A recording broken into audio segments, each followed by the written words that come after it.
দক্ষিণ চীন সাগরে রয়েছে পৃথিবীর গভীরতম সিঙ্কহোল, এমন দাবি করেছেন একদল চীনা গবেষক।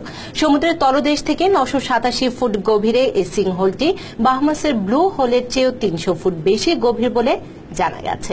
বিস্তারিত থাকছে বিউটি আকবরের প্রতিবেদনে।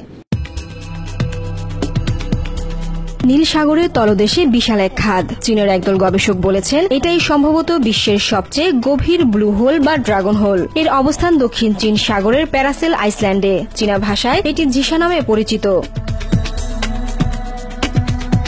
সমুদ্রের মধ্যে গভীর গর্তকে তার গাঢ় নীল রঙের জন্য এমন নাম দেয়া হয়। সমুদ্রের জলের চেয়ে এই অংশে সূর্যের আলো পুরোটা পৌঁছাতে না পারায় এর রং বাকি অংশের চেয়ে গাঢ় হয়।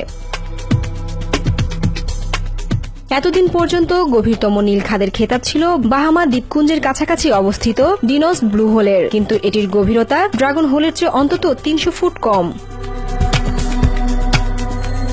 ড্রাগন হোলের গভীরতা নির্ণয়ের বিষয়টি নতুন হলেও এটির অবস্থান সম্পর্কে বিজ্ঞানীরা বহু আগে থেকেই জানতেন। 2015 সালের আগস্টে চীনের সানশাসি course research institute for coral protection dragon hole নিয়ে গবেষণা শুরু করে।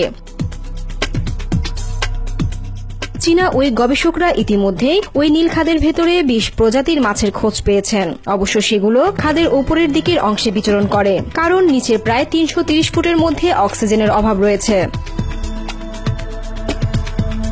সেন্সরযুক্ত স্বয়ংক্রিয় ডুবুরি যন্ত্র বা রোবট ব্যবহার করে তারা খাদটির গভীরতা নির্ণয় করেছেন। এই সিঙ্কহোলকে সর্বোত্তভাবে রক্ষা করা ও এটি নিয়ে আরও গবেষণা চালাবে বলেও জানিয়েছেন চীনের Sansha ship course research institute for coral প্রোটেকশনের গবেষকরা।